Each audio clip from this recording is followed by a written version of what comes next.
Hello guys, সাথী live থেকে আমি সাথী চলে এসেছি লাইভে। আর দেখতেই পাচ্ছ গাইস আমি কোথায় আছি। দেশে আছি আমি কিন্তু এখন আছি থাইল্যান্ডে, পাত্তায়াতে।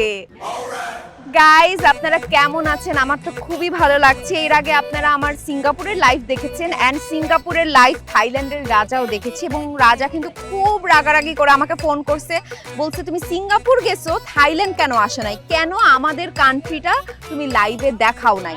এবং আমাদের যে রাজার বউ রানী ভাবি, সে আমার বিরাট ফ্যান, সো সে আমার সবসময় লাইভ দেখে। সে রাজাকে গিয়ে বলছে যে সাথীকে কিন্তু অবশ্যই থাইল্যান্ডে নিয়ে আসতে হবে, এবং তাদের রাগ ভাঙাতেই আমি ডিরেক্টলি চলে আসলাম থাইল্যান্ডের পাতায়াতে।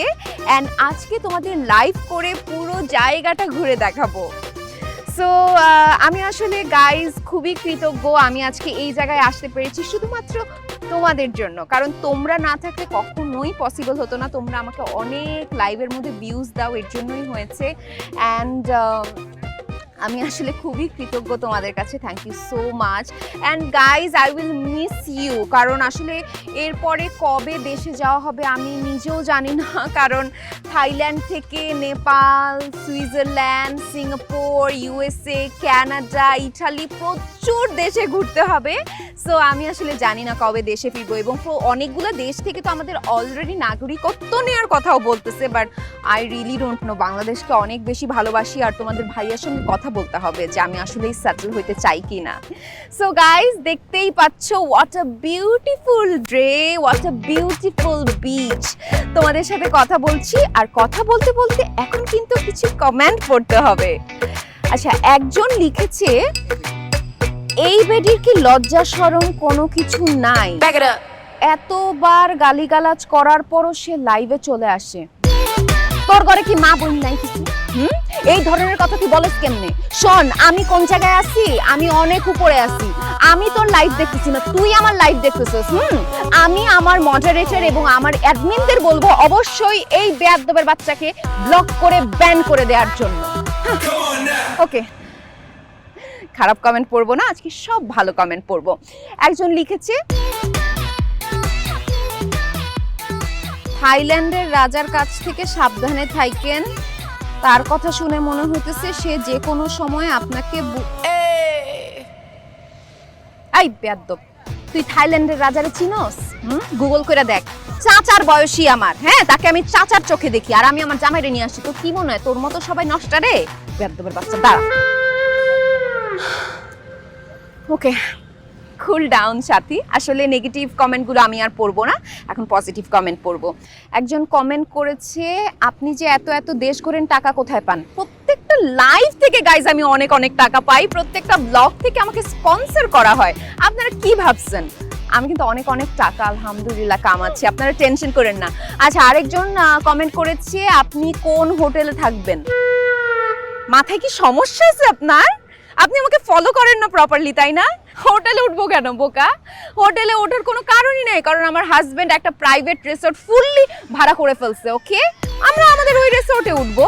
আর তাছাড়া ওই রিসোর্টে আসলে থাকতে পারবো না, বিকজ রাজার দরবেশ থেকে অলরেডি বলছে যে প্রাসাদে যেয়ে থাকতে হবে। সো আর হোটেল পাই না, আর এখানে ভাতের কোনো রেস্টুরেন্টও পাওয়া যাইতেছে না। ওই অনেক দূর হাইটে গেলে নাকি সস্তা একটা খাওয়ার হোটেল পাওয়া যাবে। কি করতেছ লাইফে? লাইভ গুলা খাওয়া দিব, সস্তা হোটেল পাইতেছি না। লাইভ লাইভ লাইভ আমি আবার লাইভে আসছি। এরপরে লাইভটা হবে রাজার দরবার থেকে, প্রাসাদ থেকে। আমি এরপরের লাইভটা করবো। Bye guys. এই সমস্যা কি তোমার? কি সমস্যা কি? এতদিন ধরে আমি লাইভ করতেছি, তুমি দেখো না, বুঝো না আমি কখন লাইভে থাকি না থাকি? প্রত্যেকবার লাইভের শেষে আয়শা তোমার এরকম খয়রাতিগিরি করতে হবে কেন? আয়শা, পাতায় আসার পর থেকে কিছু খাইতে পারতেছি না, পেট চলতেছে, হোটেল পাইতেছি না, সস্তায় থাকবো জায়গা পাইতেছি না, এখানে সে লাইভ বানাইতেছে। চলো। কি করতেছো? নাম্বার খুঁজতেছি। কার নাম্বার খুঁজতেছো? মামাতো ভাইয়ের নাম্বার খুঁজতেছি। আমার মামাতো ভাই গত 5-6 বছর ধরে থাইল্যান্ডে আছে, তার নিজের 5 স্টার হোটেল আছে, তার নাম্বার খুঁজে বাইর করতেছি, কারণ সে বলছে থাইল্যান্ড আসলে যেন আমি তার সাথে যোগাযোগ করি, সে আমাদের রুমের ব্যবস্থা করে। ঠিক আছে, খুব ভালো। তুমি তোমার মামাতো ভাইয়ের 5 স্টার হোটেলে থাকো, আমি দেখি কোনো সস্তা হোটেল পেলে সেখানে যাবো। তুমি আমার পিছনে পিছনে আসবে। আরে শোনো জান, জয়নাল যাই দিব চল। না না প্লিজ চল। আমি তোমার সাথে হেই! যাব কেন তোমার না মামাতো ভাই আছে, তার 5 স্টার হোটেল আছে, যাও ওই হোটেলে যাও। মামা তো ভাই নাম্বারটা খুঁজে পাইতেছি না। নাম্বার খুঁজে পাইতেছো না তো, তোমার আব্বার ফোন দাও। তোমার আব্বার কাছ থেকে মামার নাম্বার নিবা, মামারে ফোন দিয়ে মামাতো ভাইয়ের নাম্বার নিবা। ফোন দাও। জান, আত্মীয় স্বজনের আশেপাশে না থাকাই ভালো। চল আমরা অন্য কোথাও থাকি, চল। চাপাবাজের বাচ্চা, চাপাবাজ। তোর কোন মামার 5 স্টার হোটেল আছে এখানে? হ্যাঁ, তোর তো একটা মামা, তার দর্জির দোকান, আর তোর মামাতো ভাই দর্জির দোকানের সামনে সবজি বিক্রি করে। আরে ওই সোহেলের কথা বলি না তো, সোহেলের বন্ধু আছে একটা, সে ওই থাইল্যান্ড। আবার চাপা মারতেছে। পিছন পিছন আসবি না, খবরদার। জান, ভুলে গেছি। লাত্তি মারুম কিন্তু। কই যাব আমি থাইল্যান্ডে আইসা? কই যাব বলো? তোর মামার কাছে যা। ঠিক আছে, আমার সাথে যেতে পারবি, একটা শর্ত আছে। কি? থাইল্যান্ডে যে কয়দিন আছি, এই কদিন চাপা মারলে একদম ঘুষায় নাক মুখ ফাটাই ফেলাম। আরে তুমি আমার জামাই, তোমার সাথে যাবো আবার? মারবো। স্বীকার করে। আচ্ছা,